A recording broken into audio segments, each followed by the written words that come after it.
ये कहानी एक ऐसे योद्धा की है जो पिछले 14 दिनों से बेहद बेचैन था। 14 दिन पहले उसकी जिंदगी के कुछ मिनट ऐसे थे जिसे वो भूल नहीं पा रहा था। इन 14 दिनों में वो अपनी जिंदगी के बेहद दर्दनाक पलों से गुजरा था। 14 दिन पहले उसे एक ऐसा जख्म मिला था जो जख्म अभी भरा भी नहीं था कि ठीक 14 दिन बाद उसके उसी जख्म को कुरेद कर एक बार फिर से उस शेर को घायल करने की कोशिश की गई। लेकिन इस बार उस शेर ने पलटवार किया और ऐसा पलटवार किया कि उस शेर का शिकार करने आए सारे शिकारी त्राहिमाम चिल्ला रहे थे। क्रिकेट की दुनिया में यह एक ऐसा कांड था जिसे विश्व क्रिकेट कभी भूल नहीं सकता है। भारत के उस शेर और इंग्लैंड की धरती से आए उन शिकारियों की कहानी को पूरी दुनिया सिक्सर कांड के नाम से जानती है। नमस्कार दोस्तों, आप देख रहे हैं क्रिकेट आवर का ये special episode, the story of 11 six in 11 balls, sixer कांड। साल 2007 T20 वर्ल्ड कप का पहला एडिशन। अपने ग्रुप में अपने चिर प्रतिद्वंदी पाकिस्तान को पराजित करके टीम इंडिया सुपर 8 में दस्तक दे चुकी थी। सुपर 8 के इस महासमर में टीम इंडिया का पहला मुकाबला न्यूजीलैंड से था और टीम इंडिया इस सुपर 8 का पहला मैच न्यूजीलैंड से 10 रनों से हार जाती है। 2007 के ओडीआई विश्व कप में बेहद शर्मनाक पराजय का दंश झेलकर आई टीम इंडिया से देश को वैसे भी कोई खास उम्मीद तो नहीं थी और अब इस T20 विश्व कप के सुपर 8 के इस पहले मुकाबले में न्यूजीलैंड से पराजित होने के बाद भारतीय क्रिकेट फैंस की बची कुची उम्मीदें भी अपना दम तोड़ चुकी थी। न्यूजीलैंड से पराजित होने के बाद टीम इंडिया ऐसी सिचुएशन में आकर खड़ी हो गई थी कि उसे इस विश्व कप में अपनी उम्मीदें जिंदा रखने के लिए अपना अगला मैच जीतना बेहद जरूरी था। डू और डाई की दहलीज पर खड़ी टीम इंडिया का ये मुकाबला इंग्लैंड जैसी घातक टीम से था, जो टीम हर जगह से भारतीय टीम से तो बेहतर थी। एक तरफ थी टीम इंडिया, एकदम नहीं, एक ऐसी टीम जिससे सीनियर खिलाड़ी अपना नाम वापस ले चुके थे, जिस टीम का कप्तान भी उसे मैच से कुछ दिन पहले इसी विश्व कप में मिला था।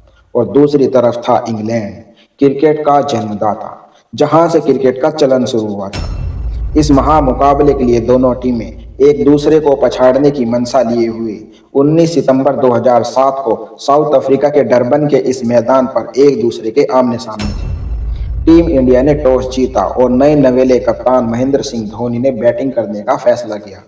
सहवाग और गंभीर ओपनिंग पर उतरे और जिमी एंडरसन, स्टुअर्ट ब्रॉड और फ्लिंटॉफ के प्रारंभिक ओवरों में भारत के ये बल्लेबाज कुछ खास नहीं कर पाए। 6 ओवर का खेल खत्म हो चुका था और भारत के स्कोरबोर्ड पर सिर्फ 41 रन दिखाई दे रहे थे। भारत के लिए ये शुरुआत बहुत अच्छी तो नहीं थी और ये बात विस्फोटक सहवाग को बहुत अच्छे से समझ में आ रही थी। लिहाजा 6 ओवर तक खामोश रहने के बाद सहवाग ने विस्फोट करना प्रारंभ कर दिया।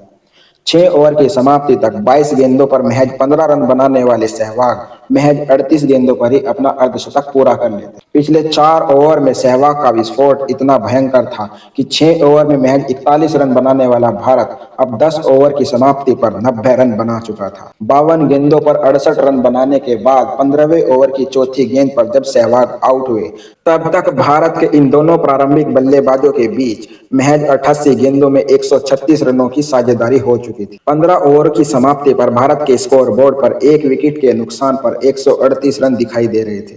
16वें ओवर में गौतम का विकेट गिरा और गौतम ने भी इस दिन 41 गेंदों पर 58 रनों की एक गंभीर पारी खेली और 17वें ओवर में रोबिन उथप्पा भी 4 गेंदों में सिर्फ 6 रन बनाकर वापस चले गए। बैक टू बैक अपने 3 विकेट खोकर 16.4 ओवर में भारत अब 155 रन बना चुका था।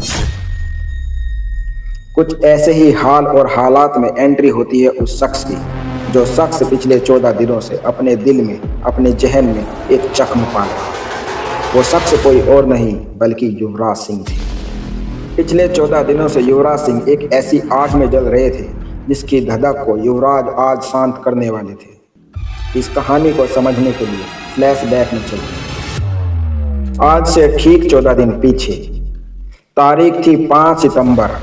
भारत इंग्लैंड की धरती पर इंग्लैंड से 7 मैचों की एक बायलैटरल सीरीज खेल रहा था और इसी सीरीज का 6वां मैच 5 सितंबर 2007 को ओवल के इस मैदान पर खेला जा रहा था। 49 ओवर की समाप्ति पर इंग्लैंड का स्कोर 6 विकेट के नुकसान पर 286 रन था।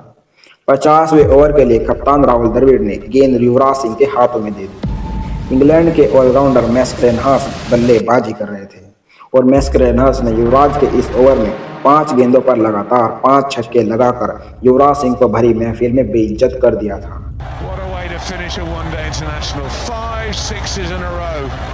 हालांकि ये मैच भारत जीत गया था, लेकिन उस दिन युवराज सिंह के साथ जो हुआ था वो युवराज सिंह को बहुत ही परेशान करने वाला था। एक शो के दौरान युवराज सिंह ने इस बात का खुलासा किया कि उस घटना के बाद मैं किसी भी रात ठीक से सो नहीं पाया था। वो पल और वो 5 गेंदें मेरी यादों में पल पल समुंदर की लहरों की तरह आती और जाती रही। मेरे दोस्तों और मेरे चाहने वालों के इतने मैसेज और इतने फ़ोन कॉल्स आए कि इतने फ़ोन कॉल्स तो मेरी सेंचुरी बनाने के बाद भी कभी नहीं आए थे। I was playing a game in Oval and I bowled the last over. Dimitri hit me for 5 sixes in 6 balls. And I probably couldn't sleep for the next 15 days. And then the calls and messages got from my friends were really disheartening. I never got so many calls when I scored 100. And when I remember I hit the 6, I didn't look at Flintoff or Stuart Broad. I looked at Dimitri that, you know. मैस्क्रेनस से पड़ी इस मार के बाद युवराज सिंह बेचैन से फिरने लगे। युवराज की नींदें उड़ी हुई थी और आज ठीक 14 दिनों बाद 19 सितंबर 2007 यही वो दिन था जब प्रतिशोध की आग में जल रहे युवराज सिंह अंग्रेजों के सामने आकर खड़े हो चुके थे। फर्क सिर्फ इतना था कि आज युवराज के हाथों में गेंद की जगह बल्ला था। वही देश, वही लोग, जिन लोगों को देखकर युवराज के जहन में चल रही वो आग और भी जिंदा हो चुकी थी। पूरा का पूरा स्टेज सेट हो चुका था, बस कमी थी तो एक चिंगारी थी और उस कमी को पूरा करने के लिए इस कहानी में एक शख्स की एंट्री होनी बाकी थी। युवराज सिंह जब मैदान पर आए तो इस मैच में भारत के लिए 20 गेंदें फेंकी जानी बाकी थी। युवराज ने पहली गेंद डॉट खेली और दूसरी गेंद को कवर्स के ऊपर से ड्राइव किया और गेंद 4 रनों के लिए बाउंड्री से बाहर चली गई। अब भारत 3 विकेट के नुकसान पर 159 रन बना चुका था। 3 ओवर यानी 18 गेंदें फेंकी जानी अभी बाकी थी। 18वें ओवर के लिए गेंद फ्लिंटॉफ के हाथों में थी। फ्लिंटॉफ ने पहली 3 गेंदों पर सिर्फ 3 रन खर्च किए, लेकिन युवराज ने चौथी और 5वीं गेंद पर लगातार 2 चौके लगाकर फ्लिंटॉफ के इस ओवर को खराब कर दिया। अपने इस ओवर में 12 रन लुटाने के बाद फ्लिंटॉफ का गुस्सा अब स्लेजिंग में बदल चुका था। पहले तो युवराज और फ्लिंटॉफ के बीच तू मैं हुई और महज कुछ सेकंड में ही ये बात यहाँ तक बिगड़ी कि फ्लिंटॉफ ने युवराज का सर धड़ से अलग करने तक की धमकी दे डाली। उसने फिर कुछ बोला मेरे को उल्टा सीधा, तो फिर मैंने भी कुछ उल्टा सीधा बोल दिया उसको। तो फिर उसने मुझे बोला कि तू बाहर आ, तेरा मैं गला काट दूंगा। बात को बढ़ता देखकर अंपायर ने बीच बचाव करके इस झगड़े को शांत करवाया, लेकिन अब अपने युवराज कहाँ मानने वाले थे। आज युवराज को सिर्फ एक चिंगारी की जरूरत थी और उस जरूरत को फ्लिंटॉफ ने युवराज से उलझकर पूरा कर दिया था। उस दिन ऐसा लग रहा था मानो जैसे सब कुछ किसी फिल्म की पहले से लिखी स्क्रिप्ट जैसा फिक्स कर दिया गया हो।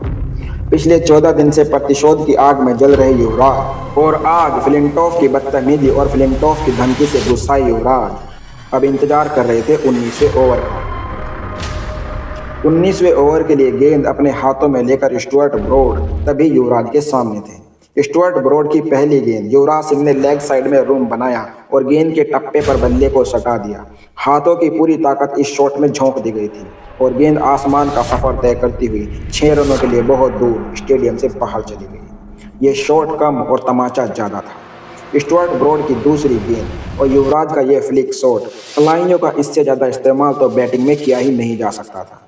गेंद सीधे जाकर के 6 रनों के लिए स्क्वायर लेग बाउंड्री के पार गिरी। ब्रॉड की तीसरी गेंद लोअर फुल टॉस थी और युवराज का यह प्रहार और गेंद सीधी 6 रनों के लिए मैदान से बाहर। लगातार 3 गेंदों पर 3 सिक्स लगाने के बाद कैमरा बार बार एंड्रू फ्लिंटॉफ को दिखा रहा था और एंड्रू फ्लिंटॉफ का चेहरा देखने लायक था। उस समय अगर जो फ्लिंटॉफ को टाइम मशीन दे दी गई होती तो यकीनन फ्लिंटॉफ उस समय में वापस जाकर युवराज से की गई बदतमीजी के लिए माफ़ी मांग ली होती। स्टुअर्ट ब्रॉड के चेहरे पर हताशा साफ दिख रही थी। स्टेडियम में शोर अपने चरम पर था। ब्रॉड गेंद लेकर एक बार फिर से दौड़े, इस बार राउंड द विकेट। लेंथ को यॉर्कर और पेस रखने के चक्कर में गेंद फुल टॉस हो गई और युवराज ने इस गेंद को भी पॉइंट के ऊपर से 6 रनों के लिए बाउंड्री से बाहर लैंड करवा दिया। 4 छक्के लगातार लगा देने के बाद युवराज बैट पर अपने हीरो होंडा का स्टिकर चमकाए किसी शेर की तरह मैदान में चहलकदमी कर रहे थे। बॉलिंग कोच वेंकटेश प्रसाद बाउंड्री के पार खड़े होकर तालियां पीट रहे थे। हमारे यहाँ भारत के गांव में ऐसी बल्लेबाजी करने के बाद बताशे बांटे जाते हैं, लेकिन ये एक अलग गांव था। जमीन विदेशी थी, लेकिन कर्मकांड सारे हिंदुस्तानी रीति रिवाज से किए जा रहे थे। 4 गेंदों पर लगातार 4 छक्के लगाकर युवराज सिर्फ 10 गेंदों में 38 रन बना चुके थे। सैकड़ों रिप्ले देखने के बाद ब्रॉड एक बार फिर अपने रनअप पर खड़े दिखाई दिए, लेकिन इन सारे घटनाक्रमों से अलग युवराज की निगाहें अब कुछ ढूंढ रही थी और कुछ ही सेकंड में युवराज की निगाहें एक शख्स पर जाकर ठहर जाती है। खैर, ब्रॉड फिर से ओवर द विकेट गेंद फेंकने को लेकर दौड़ते हैं। पैरों की लाइन में गुड लेंथ के आसपास पड़ी गेंद युवराज घुटनों के बल बैठ जाते हैं। गेंद बिल्कुल एक खिलाड़ी के सर के ऊपर से होकर गई और बाउंड्री से तड़ाक से टकराकर युवराज को 6 रन दे गई। युवराज सिंह का ये 5वां छक्का उसी खिलाड़ी के ऊपर से गया था जिस खिलाड़ी को युवराज की नजरें अभी कुछ देर पहले ढूंढ रही थी, और ये खिलाड़ी कोई और नहीं बल्कि दिमित्री मैस्केरेनहास थे। ये वही दिमित्री मैस्केरेनहास थे जिन्होंने अभी 14 दिन पहले युवराज को 5 गेंदों पर लगातार 5 छक्के लगाकर युवराज सिंह को भरी महफिल में बेइज्जत किया था। और आज युवराज ने उसी दिमित्री मैस्केरेनहास के ऊपर से 5वां छक्का लगाकर अंग्रेजों को मिली 14 दिन पहले उस खुशी को आज गम में बदल दिया था। खैर, अब इस ओवर की आखिरी गेंद के लिए ब्रॉड एक बार फिर अपने रनअप पर थे। भारतीय टीम के सभी खिलाड़ी डगआउट में खड़े हो चुके थे। स्टेडियम में सभी लोग अपनी अपनी सीटों पर खड़े होकर बेसब्री से युवराज को देख रहे थे। सबके जहन में सिर्फ एक ही सवाल था, क्या युवराज 6वीं बॉल पर भी छक्का लगाकर इतिहास में अपना नाम दर्ज करवा पाएंगे। स्टुअर्ट ब्रॉड 6वीं गेंद के लिए दौड़ कर आते हैं और युवराज ने इस गेंद को भी वाइड मिडॉन के ऊपर से प्रहार करके उछाल दिया था, और ये गेंद भी 6 रनों के लिए मैदान से बाहर जा चुकी है।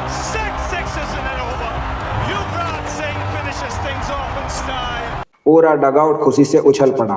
स्टेडियम में युवराज के नाम का इतना भयानक शोर उठा कि कान के पर्दे हिल गए। कैमरा एक बार फिर Andrew Flintoff, Dimitri Mascarenhas, Stuart Broad और पॉल कॉलिंगवुड को ढूंढ ढूंढ कर अपने अंदर कैद कर रहा था। इन सब की नजरें झुकी हुई थी, आंखें नम थी, चेहरे पर हताशा साफ दिखाई दे रही थी। युवराज ने पहले एंड्रू फ्लिंटॉफ से नजरें मिलाई और फ्लिंटॉफ ने अपनी नजरें शर्म से फेर ली। युवराज ने मैस्केरेनहास से नजरें मिलाई जो बेबसी में मुस्कुरा रहे थे, लेकिन उनकी आंखें गीली हो चुकी थी। 6 गेंदों पर लगातार 6 छक्के लगाने के बाद युवराज सिंह धोनी के पास गए और हंसते हुए धोनी के ग्लव्स पर वार किया। युवराज सिंह का ये स्वैग, युवराज सिंह का ये सेलिब्रेशन बता रहा था कि पिछले 14 दिनों से युवराज जिस दर्द से गुजर रहे थे, अब युवराज उस दर्द से बाहर आ चुके थे। युवराज ने सिर्फ 12 गेंदों पर हाफ सेंचुरी पूरी करके विश्व क्रिकेट के इतिहास में अपना नाम दर्ज करवा दिया था। उस दिन युवराज ने सिर्फ 16 गेंदों पर 58 रनों की पारी खेलकर अंग्रेजों के पराजय की पटकथा लिख दी थी। युवराज की इस पारी की बदौलत भारत ने इंग्लैंड के सामने 219 रनों का लक्ष्य रखा, जिसके जवाब में इंग्लैंड 20 ओवर की समाप्ति पर सिर्फ 200 रन ही बना सका।